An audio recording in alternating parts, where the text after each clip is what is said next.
نستعين به ونستغفره ونعوذ بالله من شرور أنفسنا وسيئات أعمالنا. من يهده الله فلا مضل له ومن يضلل فلا هادي له. أشهد أن لا إله إلا الله وحده لا شريك له، وأشهد أن محمدًا عبده ورسوله. يا أيها الذين آمنوا اتقوا الله حق تقاته ولا تموتن إلا وأنتم مسلمون. يا أيها الناس اتقوا ربكم الذي خلقكم من نفس واحدة وخلق منها زوجها وبث منهما رجالا كثيرا ونساء، واتقوا الله الذي تساءلون به والأرحام، إن الله كان عليكم رقيبا. يا أيها الذين آمنوا اتقوا الله وقولوا قولا سديدا يصلح لكم أعمالكم ويغفر لكم ذنوبكم، ومن يطع الله ورسوله فقد فاز فوزا عظيما. أما بعد، فإن أصدق الكلام كلام الله، وخير الهدي هدي محمد صلى الله عليه وسلم، وشر الأمور محدثاتها، وكل محدثة بدعة، وكل بدعة ضلالة، وكل ضلالة في النار. ثم أما بعد، بيقومان مسلمانان ئێمەی مرۆڤ هەر کار و کردەوەیە بکەین، باش بێ یاخود خراپ بێ، دەرەنجامەکەی یاخود بۆ بەهەشتە یاخود بۆ دۆزەخە. بەڵام خەڵکانێک لە دنیادا بەهۆی کار و کردەوە چاکەکانیان، بەهۆی عەمەلی ساڵحیان، بەهۆی وتە و نەستەقە جوانەکانیان، خوای پەروەردگار بەڵێنێ گەورەی پێیان داوە کە هەرگیز نایان سوتێنێ بە ئاگری دۆزەخ. دەمەوێت لەم وتارە باز لەوە بکەم کێن ئەو کەسانەی کەوا خوای پەروەردگار ئاگری دۆزەخی لەسەر حرام کردوون. هەڵبەتە دیارە کۆمەڵێک هەن لە عەبدەکانی خوای پەروەردگار، خوای پەروەردگار بڕیاری داوە لەسەریان ئەگەر بێت و ئەم کردەوە چاکانە ئەنجام بدەن، پابەند بن لەسەری، ئەوە بێگومان لە ئاگری دۆزەخ پارێزراوە بن. یەکەمینیان ئەو کەسانن کەوا شایەتی ئەدەن بە وەحدانیەتی خوای پەروەردگار و بە پێغەمبەرایەتی محەممەد صلی الله عليه وسلم صدقا من قلبه، بەیەقینی بە دڵسۆزی بۆ خوای پەروەردگار، هەروەکو چۆن پێغەمبەری خوا صلی الله عليه وسلم فەرمێ: ما من أحد يشهد أن لا إله إلا الله وأن محمدا رسول الله صلى الله عليه وسلم صدقا من قلبه، وفي رواية يبتغي بذلك وجه الله إلا حرم الله عليه النار.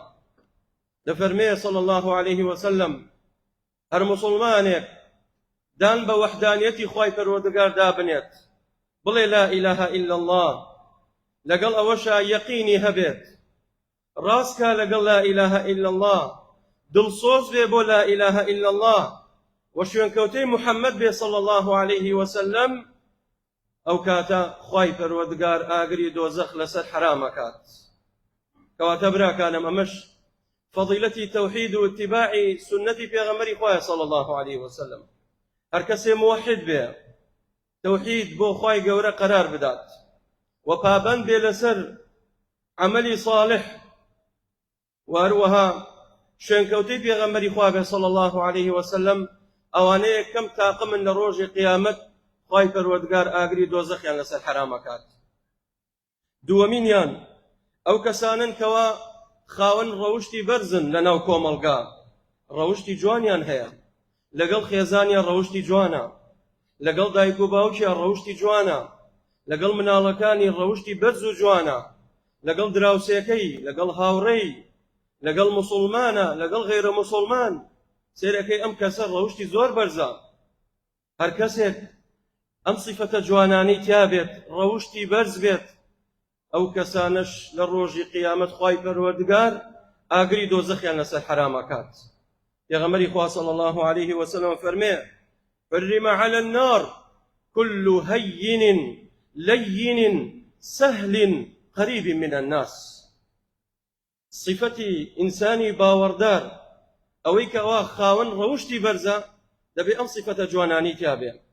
ئینسان دەبێ هەین بێ، نەرمونیان بێ، لەسەرخۆ بێ، حلم و ئەناتی هەبێ، هەڵەشە و تووڕە نەبێ. حرم على النار، پێغەمبەری خوا فەرمێ صلی الله عليه وسلم: ئەو کەسە ئاگری دۆزەخی لەسەر حرامە. کێن ئەو کەسانە؟ کەوا نەرمونیانن، ئەو کەسانن کەوا لەسەرخۆن، سەهلن، صعب نین، خۆشدەسن. خەڵکانێک هەیە هەتا قەنەعەتیان پێکەی هەر وەک چۆنەوە ترێ قیرس پێ بێت. نە، ئینسانی باوەڕدار وا نییە. قەریب من الناس، ئینسانی باوەڕدار انعزالی نییە، تێکەڵ خەڵکە بێت. المؤمن الذي يخالط الناس ويصبر على أذاهم خير من المؤمن الذي لا يخالط الناس ولا يصبر على أذاهم. أو باوەڕداری کەوا تێکەڵی خەڵکە بێت. کاتێکەڵین تێکەڵی خەڵکە بێت، نەک تۆ بچی لەگەڵ کەسانی خراپی غەیبەتچی و بۆتانچی و عەرەخۆر و ئینسانی خراپ تۆ هەڵس و کەوت کەیت و دانشی. نا، بەڵکو لەگەڵ ئینسانی موسڵمانی ڕاستەقینەی باوەڕدار تۆ تێکەڵ بە. پێغەمبەری خوا صلی الله عليه وسلم فەرمێ: ئاگری دۆزەخ لەو کەسانە حرامە کەوا سەهلن، کەوا لەسەر خۆن، ئەو کەسانن کەوا قەریب من الناس، نێزگن لە خەڵکی، دوور نین لە خەڵکی.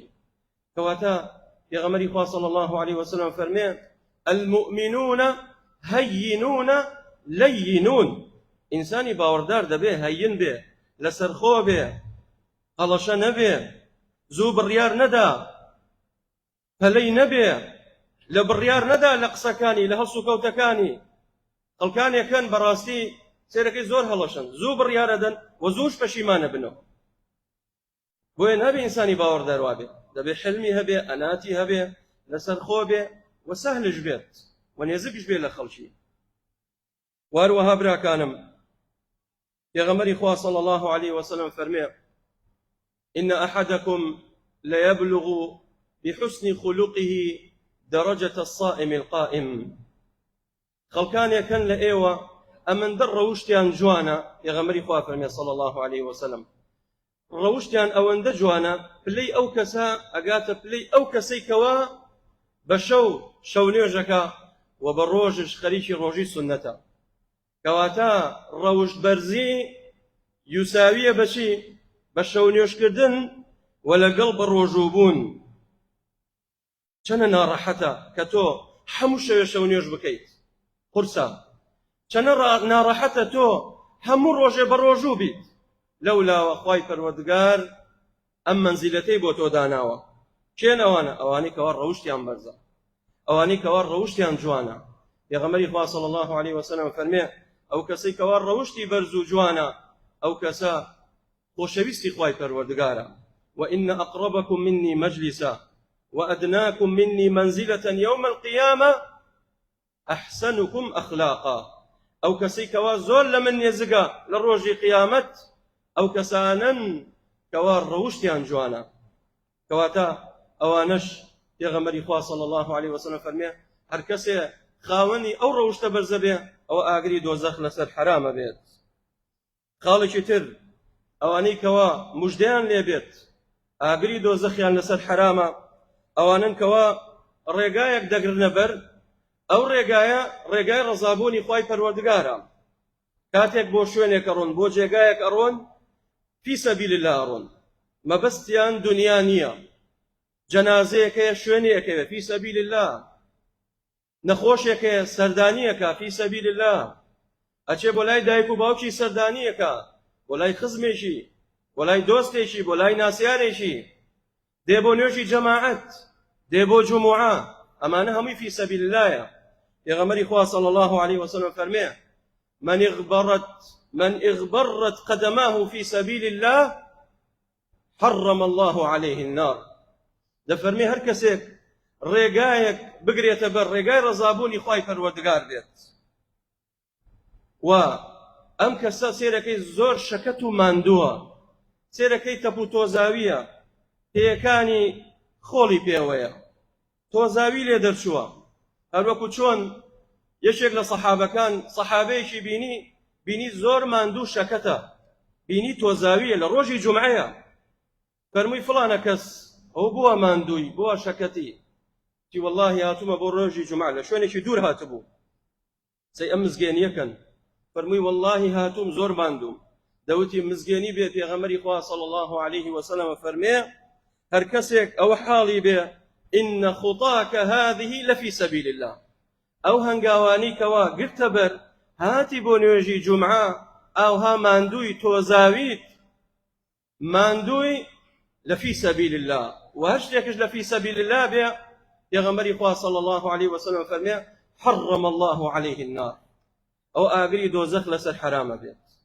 کەواتە براکانم گەورەیە هاتنتان بۆ نوێژی جومعە، دانیشتنتان، چاوەڕوانکردنی ئیمام و خەتیب کاتێ وتارەدا، ئەو 20 دقەیە ئەو 25 دقەیە بەڕێخ کەوتنتان، ڕەنگە کەسانێکتان تۆزاوی بێ، ڕەنگە کەسانێکتان دەعمکەن لە ڕێ، هەروەکو چۆن لەو ساڵانە مسلمانێک لە شوێنێکی دوورە هات بۆ مزگەوتە، وتی مامۆسای تر نایم، وتم بۆ؟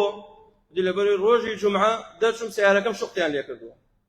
وتم برا بەڕێزەکەم تۆ هاتیتە لە پێناو خوای پەروەردگار، ئەگەر بۆ لای من هاتیتە مەیە، تۆ دەی بۆ نوێژی جومعە مەبەست ڕەزابوونی خوای پەروەردگار بێت، خوای گەورە تۆشی تاقی کردەوە، ئەگەر تۆ لە شوقتێ سیارەکەت مناڵێ کردێتی یاخود هەر کەسێک کردبێتی تۆ یەکسەر ئیتر نەی بۆ مزگەوت، ئەی کوا ئیمانەکەت لەکوێیە، تاقیکردنەوەکەت لەکوێیە؟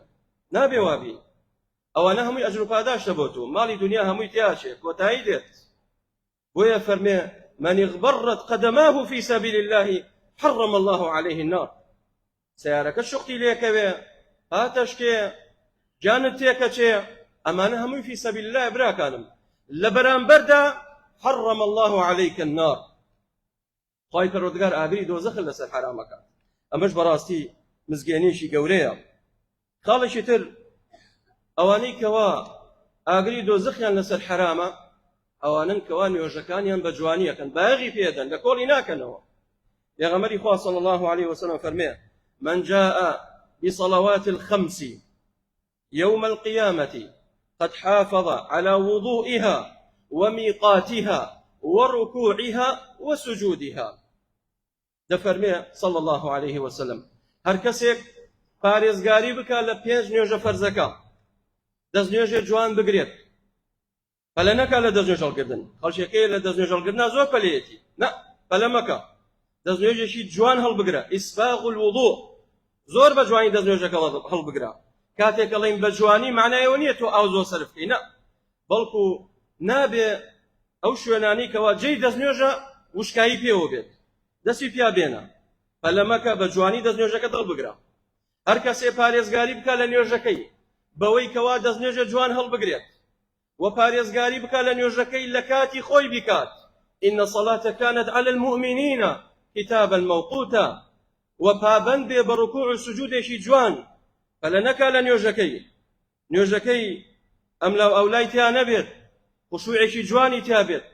مزگێنەکەی چییە؟ صلى الله عليه وسلم فەرمێ فلم ينقص منها شيء، وكم كرتيتيان بيت جاء وله عند الله عهد لا يعذبه. هر كسيك او حالي بين روجي قيامت خوي پروردگار عهد بلينك لسر خوي داويتي او كسل باغري دوزخ ناسو تينيت، باغري دوزخ ناسو تينيت. بوچه او كساني كوان يوجكانيان بجوانيكن، دزنيجي جوان هلگرن، ركوعي باش، سجدەیەکی باش، پەلە ناکا لە سوجدەکەی لە ڕوکوعەکەی. ئێگەر کەسێک ئەو مەرجانی تیا نەبوو، کەم و کورتی تیا بوو، زۆر بە جوانی نەیکرد، هەر خاتری ئەگرن. پێغەمبەری خوا صلی الله عليه وسلم فەرمێ حرم الله على النار أن تأكل أثر السجود. خوای پەروەردگار حرامی کردووە لەسەر ئاگری دۆزەخ کە شوێنەواری سوجدە بسووتێنێت. شوێنەواری سوجدە چییە؟ ناوچەوانتە، دەموچاوتە، لوتە، هەردوو ناولەبتە، ئەژنۆکانتە و هەردوو پێتە. ئینسان حەت چەندە کەم و کورتی هەبێ لە نوێژەکەیە، لە دەست نوێژەکەیە، لە ڕوکوعیە، لە سوجودیە، وەکو نوێژی پێغەمبەری خواش نەبێ صلی الله عليه وسلم، خی پەروەردگار هەر خاتری ئەگرێت.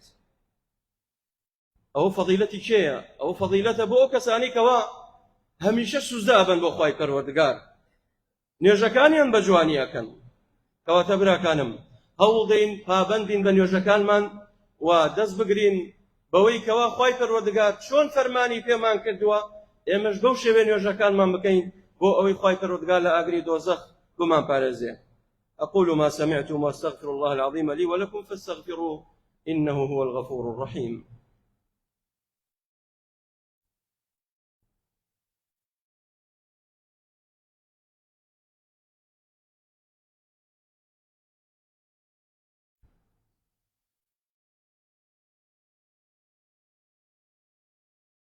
الحمد لله حق حمده، والصلاة والسلام على من لا نبي من بعده، أشهد أن لا إله إلا الله وحده لا شريك له، وأشهد أن محمدا عبده ورسوله. مزگێنیشی تر بۆ کەسانی کەوا پابەندی نوێژە سونەتەکانیانن، بە تایبەت ئەو 12 ڕەکاتەی کەوا لە شەو ڕۆژە ئاکرێت کە 12 ڕەکاتی سونەتی موەکەدەیە پاش و پێشی نوێژە فەرزەکانە.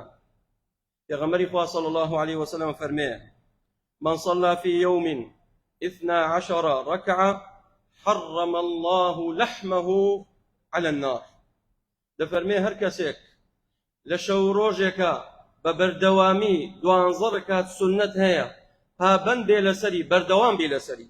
مەرجەکەی ئەوەیە براکانم، 12 ڕەکات سونەت هەیە، پابەند بە لەسەری، ئەوە خی پەروەردگار گۆشت و ئێسپانت و لاشەت لە ئاگری دۆزەخە پارێزێت. ئەم 12 ڕەکاتە کامەیە؟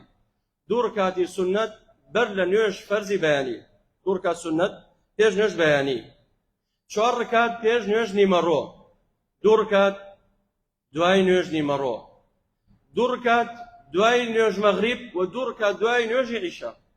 هەر کەسێ پابەند بێ لەسەر ئەم 12 ڕەکاتە، خی پەروەردگار ئاگری دۆزەخی لەسەر حرامەکات. لەگەڵ ئەوەشایە ئەفەرمێ: وبنى الله له بيتا في الجنة. خی پەروەردگار ماڵێکی بۆ دروستەکە لە ئاگری، ماڵێکی بۆ دروستەکە لە بەهەشتەکەی. کەواتە ئەمە مزگەنیێکی زۆر گەورەیە. تایبەتر براکانم، ئەوانەی کەوا ئاگایان لەو 4 ڕەکاتەیە پێش نوێژی نیمەڕۆ و دوای نوێژی نیمەڕۆ 4 ڕەکاتەکەن، پێش نوێژ نیمەڕۆ و دوای نوێژی نیمەڕۆ 4 ڕەکاتەکەن. پێغەمبەری خوا صلی الله عليه وسلم فەرمێ: من حافظ على 4 قبل الظهر و4 بعدها حرم الله لحمه عن النار. هەر کەسێک پابەند بێ لەسەر 4 ڕەکات نوێژ بەر لە نوێژی فەرزی نیمەڕۆ و 4 ڕەکات سونەت دوای نوێژی نیمەڕۆ کە ئەکا 8 ڕەکات، ئەمە جیاوازە لەوەی سونەتە موەکەدەکانی.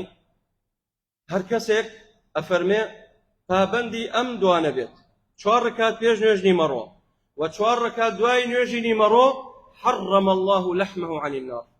خی پەروەردگار لاشەی ئەو کەسە ئەپارێزێ لە ئاگری دۆزەخ. ئەها چەند گەورەیە براکانم کە ئێمە چەندێک غافڵین لێی. لەوەش تایبەتر براکانم، پێغەمبەری خوا صلی الله عليه وسلم فەرمێ: 4 ڕەکات پێش نوێژ نیمەڕۆ لە بەرامبەر 4 ڕەکات نوێژی شەو نوێژە. أفرمي صلى الله عليه وسلم: 4 ركعات قبل الظهر يعدلن بصلاة السحر. دفرمي أو 4 ركعات نوێژەی کەوا پێش نوێژە فەرزەکانی کەی. طبعا لای هەندێک زانایان ئەکرێ بە یەک تەحیات بکرێت و ئەکرێت دوو بیکەی سەلام دێت و هەردووکی جایزە، هەردووکی دروستە ئینشاء الله. ئەفەرمێ هەر کەسێک پابەندێ بەو 4 ڕەکاتە نوێژەی پێش نوێژ نیمەڕۆ ئەنجامی بدا، ئەوە لە بەرامبەر 4 ڕەکات شەو نوێژ وایە، وەکانەما تۆ شەو نوێژت کردووە. ئەوە تا براکانم کەواتە زۆر گەورەیە. لە حەدیثێکا فەرمێ: 4 ركعات قبل الظهر تفتح لهن أبواب السماء. هەر کەسێک پابەندێ بەو 4 ڕەکات نوێژەی بەر لە نوێژە فەرزی نیمەڕۆ، ئەوە هەموو دەرگاکانی ئاسمانت بۆ بکرێتەوە. کە دەرگاکانی ئاسمانت بۆ بکرێتەوە، کەواتە خی گەورە لێت خۆشە بێ بەرەو بەهەشتە ڕۆی بە ئیزنی خی پەروەردگار.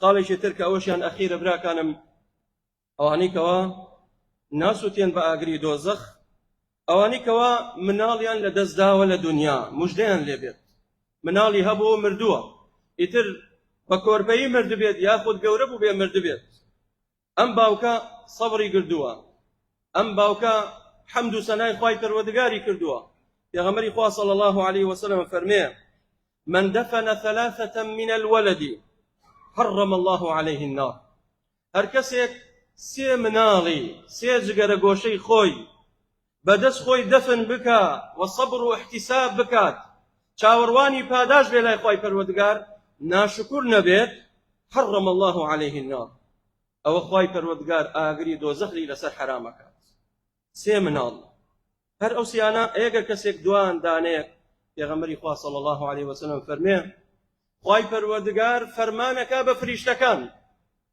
ئەو کەسەی کەوا مناڵێکی وەفاتی کردووە پێی دەڵێن خوای پەروەردگار بە فریشتەکان دەڵێ ماذا قال عبدی عبدەکەم چی وت ئەوانش دەڵێن ئەی پەروەردگار حەمەدەکە وەستەرجەعەک حەمد و سوپاسگوزاری تۆ بوو ئەی پەروەردگار کاتێک مناڵەکەی وەفاتی کرد ناشکر نەبوو وتی ئینا لله وئینا ئیلەیه ڕاجعون خوای پەروەردگارە فەرمێ ابنوا له بيتا في الجنة وسموه بيت الحمد بڕۆن ماڵێکی بۆ دروستکەن لە بەهەشت و ناوی بنن ئەمە ماڵی سوپاسگوزارەکانن ئەو کەسانی کەوا زۆر سوپاسگوزارن لە دنیا کێن ئەوانی کەوا منداڵێکیان وەفاتەکە بەڵام ئەم لە بەرامبەر ئەوەیە شکرانە بژێری خوای پەروەردگارە بێت بۆیە براکانم ئەوەی کەوا منداڵێکی ئەمرێت ئەمەیان زەخیرەیەکە بۆی و گەنجینەیەکە لە ڕۆژی قیامەت ڕزگاری ئەکات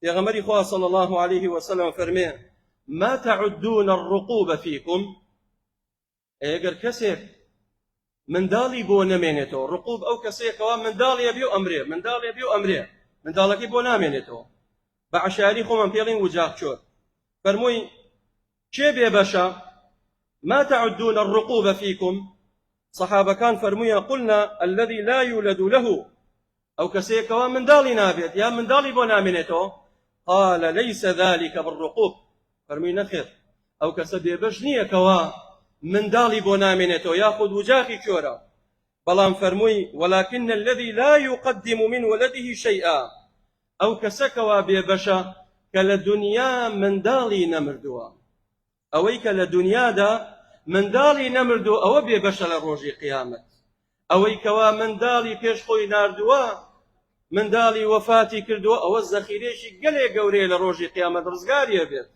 لە فەرموودەکەیە فەرمێ صلی الله عليه وسلم